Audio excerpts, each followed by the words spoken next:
नमस्कार, जय श्री स्वामीनारायण। आज हम पढ़ेंगे क्लास 6 के विषय हमारा है बचपन। लेकिन उस विषय पर जाने से पहले मैं एक गज़ल मुझे याद आ रहा है जगजीत सिंह का। आपने शायद सुना ही होगा कि उनका गज़ल क्या है, सुना है या नहीं? चलिए मैं बताती हूँ। ये दौलत भी ले लो, ये शोहरत भी ले लो, भले छीन लो मुझसे मेरी जवानी, मगर मुझको लौटा दो बचपन का सावन, वो कागज़ की कश्ती, वो बारिश का पानी, वो कागज़ की कश्ती, वो बारिश का पानी। याद आया? बचपन किसे नहीं अच्छा लगता है, बचपन सभी को अच्छा लगता है। बचपन की यादें, बचपन में जो शरारतें, सभी को यादें। बचपन में जाना, घूमना सभी को पसंद है। हम लोग कभी कभी सोचते काश वो बचपन के दिन फिर से वापस आ जाए, पर यह तो संभव नहीं है। बचपन, यहाँ पे जो लेखिका हैं हमारी कृष्णा सोबती जी, वो भी अपने बचपन को याद करते हुए जो उस दौर में चीज़ें थीं और आज के समय में कितना अंतर आ गया है वो यहाँ बताती हैं। वो बताती हैं कि इस कविता पाठ में कि वो कितना थोड़ा बड़ा महसूस करती है। उन्हें पहले डार्क कलर के कपड़े पसंद थे, लेकिन अब उन्हें हल्के रंग के कपड़े पसंद आते हैं। वो पहले के समय में और अब के समय में वह तुलना करती हैं। चलिए अब आइए हम उनके बारे में थोड़ा सा हम जानते हैं, कृष्णा सोबती जी के बारे में। कृष्णा सोबती जी का जन्म गुजरात में 18 फरवरी 1925 में हुआ था। भारत के विभाजन के बाद गुजरात का वह हिस्सा पाकिस्तान में चला गया और वह दिल्ली में आकर बस गईं। उन्होंने वहाँ रहकर हिंदी लेखन में अपना योगदान दिया। उन्होंने पहला लेख लिखा जिंदगी नामा, और उसके लिए उन्हें साहित्य अकादमी पुरस्कार भी मिला। उन्होंने 2017 में भारतीय साहित्य के सर्वोच्च सम्मान ज्ञानपीठ पुरस्कार से भी उन्हें सम्मानित किया गया। उन्होंने अनेक कृतियाँ लिखी हुई हैं, जैसे सूरजमुखी, अंधेरे के, जिंदगी नामा, दिलो दानिश और समय सरगम। काफ़ी रचनाओं के बाद उन्होंने बच्चों के लिए भी कई कहानियाँ भी लिखी। और उन्होंने जो बचपन लिखा है वो फील किया, उन्हें महसूस किया है कि बचपन में जो था, जो मस्ती, जो किसी चीज़ की चिंता नहीं थी, और आज के समय में वो चीज़, उस चीज़ को सोचती हैं कि काश बचपन का दिन वो फिर से वापस आए और कैसे हम रहते थे। चलिए आज हम उनके विषय में पढ़ते हैं। उनका विषय बचपन। मैं तुम्हें, पहले हम यहाँ पे थोड़ा शब्दार्थ जानेंगे ताकि आपको समझने में आसान हो। शताब्दी का अर्थ होता है सदी या 100 वर्षों की अवधि। सदी तभी हम बोलते हैं जब 100 वर्ष पूरे होते, तब हम उसे सदी बोलते हैं। सयाना मीन्स बड़ा, 10 को मीन्स 10 वर्षों की अवधि, यानी 10 वर्ष बीत जाते हैं तो उसे हम क्या बोलेंगे? दशक। पोशाक मीन्स कपड़े होते हैं। फ्रिल का अर्थ होता है झालर, जो आप देखिए कपड़ों में चुन्नट पड़ी होती, छोटी छोटी बच्चों के फ्रिल होते हैं, वो कपड़े में झालर बनी होती है, वो उसका अर्थ होता है झालर। इतराते मीन्स झूमते, नाचते, इटलाते। चलन का अर्थ होता है परंपरा। सख्त का अर्थ है कड़ा, कठोर। हालांकि अर्थ का है यद्यपि। किस्म का अर्थ है प्रकार, कई प्रकार की चीज़ों के बारे में बोलते हैं, कितनी किस्म के हैं, इतनी प्रकार होता है। सैर का अर्थ होता है भ्रमण या घूमना। ऑलिव ऑयल का अर्थ होता है जैतून का तेल। गंध का अर्थ होता है महक।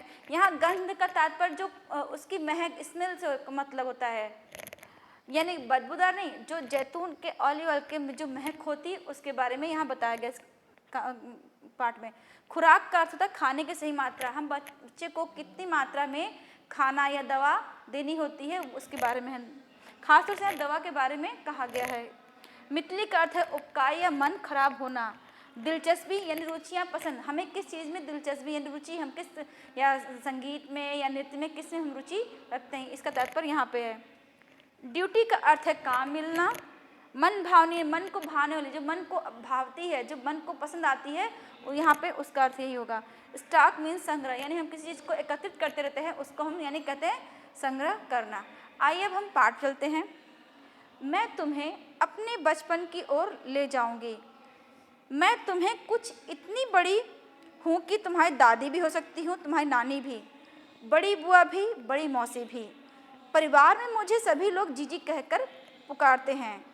हाँ, मैं इन दिनों कुछ बड़ा बड़ा यानी उम्र में सयाना महसूस करने लगी हूँ। शायद इसीलिए कि पिछली शताब्दी में पैदा हुई थी। मेरे पहनने ओढ़ने में भी काफ़ी बदलाव आए हैं। पहले मैं रंग बिरंगे कपड़े पहनती रही हूँ, नीला, जामुनी, ग्रे, काला, चॉकलेटी। अब मन कुछ ऐसा करता है कि सफ़ेद पहनूं, गहरे नहीं, हल्के रंग के। पिछले दशकों में तरह तरह की पोशाकें पहनी हैं। पहले फ्रॉक, फ्रिल, फिर निक्कर वॉकर, स्कर्ट, लहंगे, गरारे और अब चूड़ीदार और घेरदार कुर्ता। लेखिका यहाँ कह रही हैं कि अब वो कुछ थोड़ा बड़ा बड़ा महसूस कर रही हैं, यानी कि उम्र दराज महसूस कर रही हैं। किसी की वो दादी भी हो सकती हैं, किसी की नानी भी हो सकती हैं, लेकिन उन्हें लोग प्यार सब जीजी कहकर बुलाते हैं।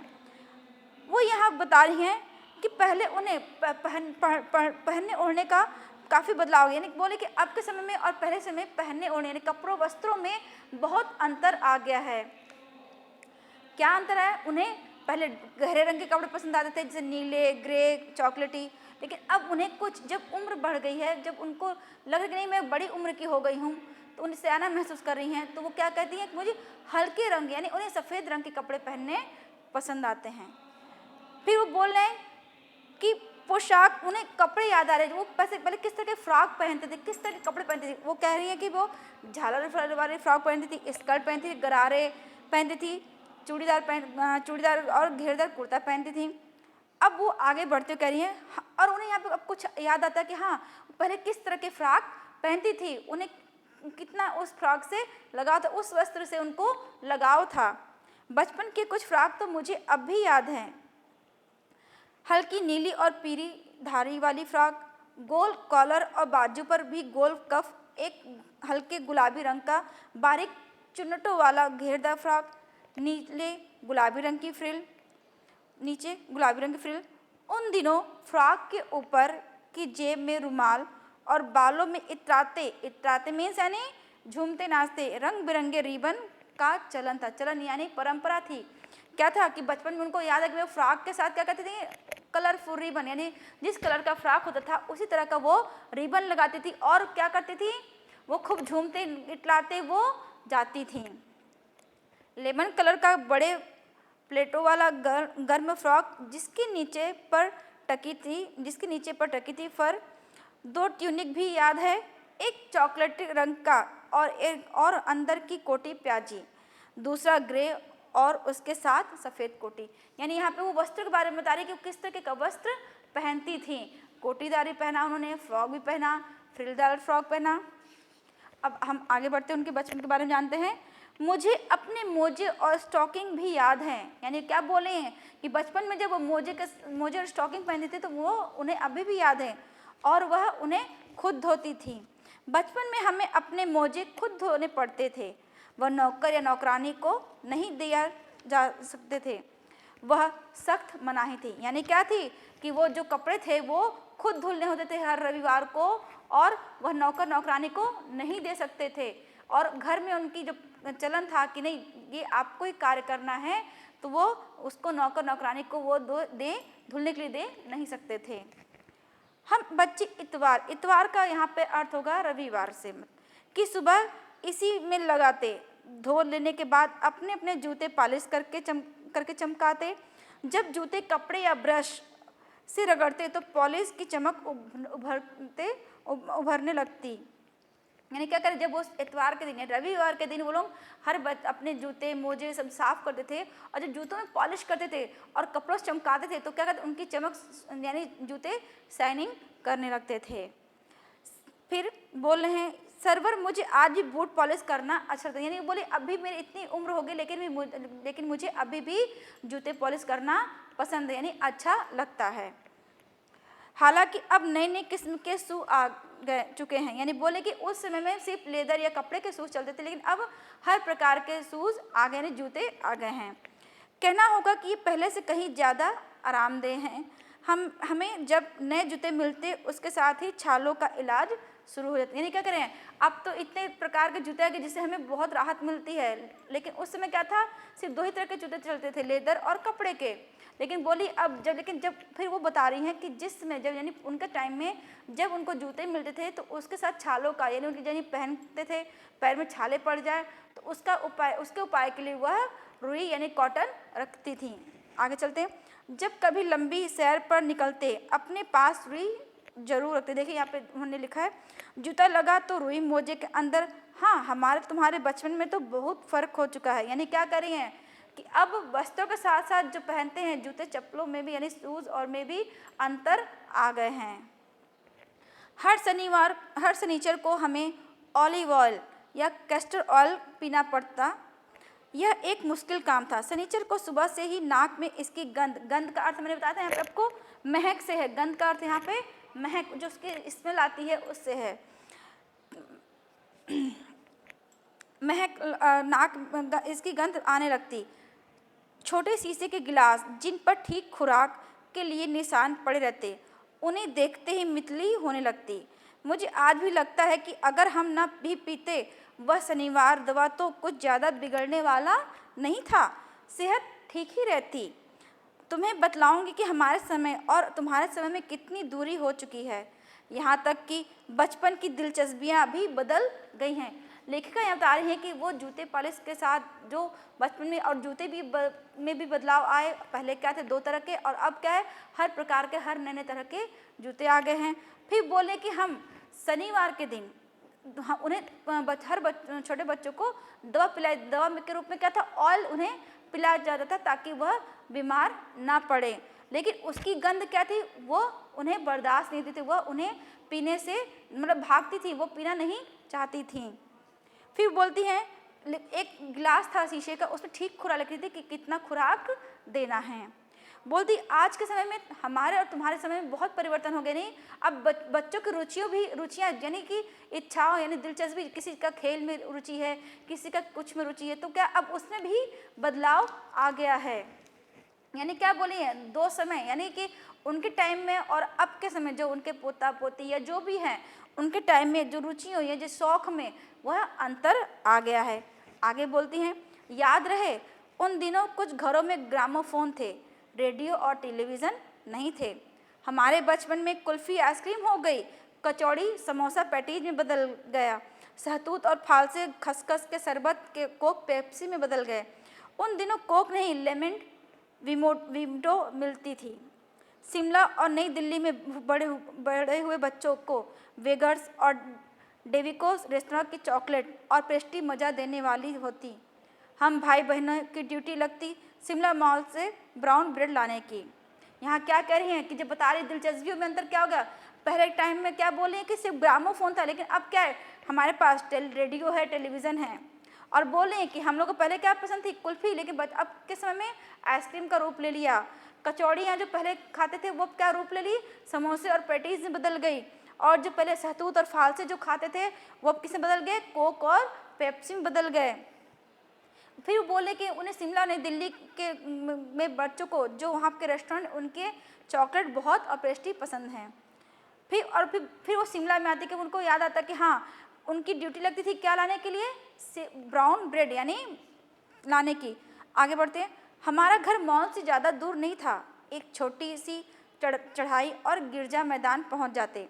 वहाँ से एक उतरते और मॉल पर कन्फेक्शनरी काउंटर पर तरह तरह की पेस्ट्री और चॉकलेट की खुशबू मन भावनी। यानी यहाँ पे क्या बोले कि घर से ज़्यादा दूर उनके मॉल यानी दुकान नहीं थी, वो जाकर लेके आती थी। और बोले कि कन्फेक्शनरी का यहाँ पे अर्थ होगा जहाँ पर जिस शॉप पर बिस्कुट नमकीन हर चीज़ प्रकार की चीज़ें मिलती हैं उन्हें हम कन्फेक्शनरी कहते हैं।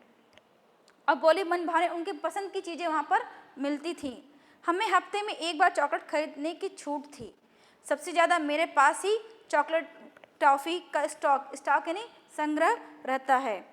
मैं चॉकलेट लेकर खड़े खड़े कभी ना खाती, घर लौटकर साइन बोर्ड पर रख देती और रात के खाने के बाद बिस्तर में लेटकर मज़ा लेकर खाती। लेकिन लेखिका यहाँ क्या करिए, जब उन्हें हफ्ते में एक ही बार खाने के लिए अभी क्या होता है, बच्चे क्या करते हैं वो जब मन चाहे वो चॉकलेट या कुछ खा सकते हैं, लेकिन उस समय वहाँ उनके घर का नियम था कि हफ्ते में उन्हें एक ही दिन चॉकलेट खाना था। और वो चॉकलेट क्या करती थी, वहाँ शॉप के बाहर खड़े होकर नहीं खाती थी, वो घर पर ले आती, रख देती और रात में अपने बिस्तर में जब सोने जाती तब वो बड़े मज़े से लेकर स्वाद लेकर वो खाती थी। फिर बोल रही हैं, शिमला में काफल भी बहुत याद आते हैं, खट्टे मीठे, कुछ एकदम लाल, कुछ गुलाबी रसभरी कस्मल, सोचकर ही मुंह में पानी भर जाता है। चेस्टनट और गजब की चीज़, आग पर भुने जाते और फिर छिलके उतार कर मुँह में। चने जोर गरम और अनारदाने का चूर्ण, चने जोर गरम की पुड़िया तो तब थी वह और अब भी नज़र आती है। पुराने कागजों से बनाई हुई उस पुड़िया में नीरा का अर्थ यहाँ पे होगा केवल, हाथ का कमाल है। नीचे से तिरछी लपेटी हुई और ऊपर से चौड़ी कि चने आसानी से हथेली पर पहुँच जाएं। एक वक्त था जब फिल्म का गाना, चना जोर गरम बाबू मैं लाया मज़ेदार चना जोर गरम, उन दिनों स्कूलों के हर बच्चे के आता था। नहीं यहाँ पर लिखा कर रही हैं, वो अपने खाने की बात बता रही हैं कि उन्हें पहले क्या क्या चीज़ खाने में बच्चों को पसंद थी, यानी उनको पसंद थी, और अब क्या हो गया, परिवर्तन आ गया। फिर क्या वो बोल रही हैं कि उन्हें हफ्ते में एक ही दिन चॉकलेट खाने की परमिशन थी या उनको मिलता था, और वो जब खाती थी तो क्या करती थी, ला कर आराम से रात में वो खाती थी। फिर बोल रही हैं कि हम लोग जब स्कूल छुट्टियों के बाद जब स्कूल से निकलते बच्चे तो वो क्या करते थे, चना चटपटी, जैसे यहाँ पे लिखा चने जोर गरम, वो पुड़िया लेकर वो खाते हुए अपने कदम यानी बराबर कदमों से वो खाते खाते जाते थे। और गाना क्या गाते थे वो लोग, चना जोर गरम बाबू मैं लाया मज़ेदार। आगे बढ़ते हैं, कुछ बच्चे पुड़िया पर तेज मसाला बरकवाते, पूरा गिरजा मैदान घूमने तक यह पुड़िया चलती, एक एक चना पापड़ी मुंह में डालने और कदम उठाने में एक खासी लय रफ्तार का अर्थ होता है यहाँ पे समान गति। यानी क्या करते थे उस समय बच्चे, वो चना खाते खाते वो अपने एक बराबर साथ में वो जाते थे, एक समान गति में, नहीं उनके गति में भी चलने में भी कोई दिक्कत नहीं होती थी। छुटपन का अर्थ यहाँ पे होता है बचपन से। बचपन में हमने शिमला रिज पर बहुत मज़े किए, घोड़ों की सवारी की है।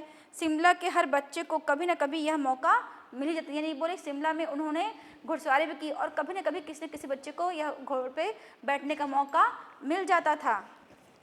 आगे चलते हैं, हमें जाने क्यों घोड़ों के कुछ कमतर यानी दूसरों के से कम करके समझते, उन पर हंसते थे। ननिहाल घोड़े खूब हिष्टपुष्ट और खूबसूरत, उनकी बात फिर क्या। शाम को रंग बिरंगे गुब्बारे, सामने जाखूक का पहाड़, ऊंचा चर्च की घंटियाँ बजते दूर दूर तक उनकी गूंज फैल जाती। लगता इसके संगीत से प्रभु यीशु स्वयं कुछ कहना चाहते हैं। लेखिका यहाँ कह रही कि जब गिरजाघर की घंटी बजती है, यानी जब घंटे बजते हैं तो उनको लगता है भगवान कुछ स्वयं कहना चाहते हैं इंसानों से। सामने आकाश पर सूर्यास्त हो रहा है, गुलाबी सुनहरी धारियाँ नीले आसमान पर फैल रही हैं। दूर दूर फैले पहाड़ों के मुखड़े गहराने लगे और देखते देखते बत्तियाँ टिमटिमाने लगी। रिज पर की रौनक और मॉल की दुकानों की चमक के भी क्या कहने। कैंडल पॉइंट भी भीड़ से उभरता कोलाहल, यानी बोली शिमला की जो खूबसूरती है उसका यहाँ पे वर्णन कर रही हैं कि जब सूर्यास्त होने का तो बत्तियाँ जलने लगी, मॉल की बत्तियाँ जलने लगी, रोडों की बत्तियाँ जलने लगी, और जो वहाँ पे लोग जो घूमने के लिए पर्यटक आए हैं उनका कोलाहल यानी जो उनकी आवाज़ जो शोर हो रहा है वो भी वो बहुत अच्छा लग रहा है, यानी बहुत वहाँ का जो वातावरण है बहुत सुंदर मधुर लग रहा है। सर्वर स्कैंडल पॉइंट के ठीक सामने उन दिनों एक दुकान हुआ करती थी जिसके शोरूम में शिमला कालका ट्रेन का मॉडल बना हुआ था। इसकी पटरियाँ, उस पर खड़ी छोटे छोटे डिब्बों वाली ट्रेन, एक और लाल टीन की छत वाला स्टेशन और सामने सिग्नल देता लंबा थोड़ी थोड़ी दूर पर बनी सुरंगें। बोल रही हैं यहाँ पे कि वहाँ पे एक मॉल था, एक दुकान थी जहाँ पर यह पहले सुपरफास्ट ट्रेन थी शिमला कालका मेल, तो उसका मॉडल वहाँ रखा हुआ था, प्रारूप रखा हुआ था, और वह बोलती हैं क्योंकि वो देखने में बहुत सुंदर लगता है। फिर बोले उसी के बाजू में एक दूसरी दुकान भी थी, पिछली सदी और में तेज रफ्तार वाली गाड़ी वही थी। कभी कभी हवाई जहाज भी देखने को मिलते। दिल्ली में जब भी उनकी आवाज़ आती बच्चे उन्हें देखकर बाहर दौड़ते, देखते एक भारी भरकम पक्षी उड़ा जा रहा है पंख फैलाकर। यह देखो, और वह गायब। उसकी स्पीड का अर्थ यहाँ पे गति से है, चाल से तेज लगती। हाँ, गाड़ी के मॉडल वाली दुकान के साथ एक और दुकान था जो कभी नहीं भूलती। वह दुकान थी मेरा जहाँ मेरा पहला चश्मा बना था। वहाँ आंखों के डॉक्टर अंग्रेज थे। शुरू में चश्मा लगाना बड़ा अटपटा लगा। छोटे बड़े मेरे चेहरे को की ओर देखते और कहते, आँखों में कोई तकलीफ है? इस उम्र में ऐनक? दूध पिया करो, मैं डॉक्टर साहब का कहा दोहरा देती। कुछ देर पहनूंगी तो ऐनक उतर जाएगा। जब लेखिका को आया उस मॉल की दुकान पर जहाँ पे ट्रेन का प्रारूप रखा था, यानी उसका मॉडल रखा हुआ था, उसके बगल में कौन सी दुकान थी? चश्मे की, जहाँ उनको पहला चश्मा लगाया था। वो बोलती, वहाँ के डॉक्टर कौन कैसे थे? वो अंग्रेज थे। वो बोलते हैं, कोई बात नहीं, कुछ दिन लगाना, फिर इसके बाद चश्मा उतर जाएगा। और जब बड़े या बच्चे कोई देखते तो उनसे पूछते लेखिका से कि क्या आपकी आंखों में तकलीफ थी या क्या हो गया? वो उनसे वह प्रश्न करते थे। और लेकिन लेखिका क्या करती थी? बस वही जाती थी कि कुछ देर पहनूंगी तो ऐनक उतर जाएगा। वैसे डॉक्टर साहब ने पूरा आश्वासन दिया था, लेकिन चश्मा तो अब तक नहीं उतरा। नंबर बस कम होते जा रहा है। मैं अपने आप इसकी जिम्मेदार हूँ। जब आप दिन की रोशनी को छोड़कर रात में टेबल लैंप के सामने काम करेंगे तो इसके अलावा और क्या होगा? हाँ, जब पहली बार मैंने चश्मा लगाया तो मेरे एक चचेरे भाई ने मुझे छेड़ा, देखो देखो कैसी लग रही है। लेखिका यहाँ कह रही, जब उन्हें चश्मा लगा तो कई लोगों ने पूछा क्या हो गया। उसके बाद बोली कि नहीं, मैंने सोचा था उतर जाएगा, लेकिन इसकी जिम्मेदार वो, अभी तक चश्मा उन्हें लगा हुआ है और इसकी जिम्मेदार वो अपने आप को खुद मानती हैं। कहती, मैं सूर्य की रोशनी को छोड़कर रात को टेबल लैंप में काम करती थी तो इसकी वजह से उनका चश्मा नहीं उतरा। और यह देखकर उनके चचेरे भाई उनको चिढ़ाया करते थे। आगे चलते हैं। आँख पर चश्मा लगाया ताकि सूझे दूर की, यह नहीं लड़की को मालूम सूरत बनी लंगूर की। यहाँ पे उनके चाचा के चचेरे भाई चिढ़ाते बोलते हैं कि देखो देखो, आँखों पर चश्मा लगाया हुआ है, कैसी लग रही है, और इसकी सूरत जैसे लंगूर की लग रही है। मैं खीजी का अर्थ होता है चिढ़ना। मैं खीजी कि मुझ पर यह क्यों दोहराया जा रहा है? पर मुझे शेर कम, यहाँ पे उर्दू वर्ड है, उर्दू शब्द है, यानी ये होती है उर्दू की छोटी सी कविता। बुरा न लगा। जब वह चाय पीकर चले गए तो मैं अपने कमरे में जाकर आईने के सामने खड़े हो गई। कई बार अपने को देखा, ऐनक उतारी, पहनी, फिर उतारी, देखती रही। लेखिका कह रही, जब उसके चचेरे भाई चिढ़ाकर चले गए, जब उसको उनकी मतलब मस्ती कर तो क्या करती, फिर वो आती हैं और अपने आईने के सामने खड़े होकर चश्मे को उतारती हैं और देखती हैं कि वो कैसी लग रही हैं। सूरत बनी लंगूर की, नहीं, हाँ, वो फिर सोचती हैं, उसी गीत शेर को सोचती हैं, फिर बोलती नहीं ठीक है। मैंने अपने छोटे भाई का टोपा उठाकर सिर पर रखा। कुछ अजीब मीन्स अटपटा लगा। यानी क्या उन्होंने किया, चश्मे के साथ उन्होंने कैप पहनी, टोपी पहनी, लेकिन उन्हें अटपटा लगा। अच्छा भी और मजाकिया भी। तब की बात है, अब तो चेहरे के साथ घुल मिल गया है चश्मा। जब कभी उतरा हुआ होता है तो चेहरा खाली खाली लगने लगता है। याद आ गया, वह टोपा, काली फ्रेम का चश्मा और लंगूर की सूरत।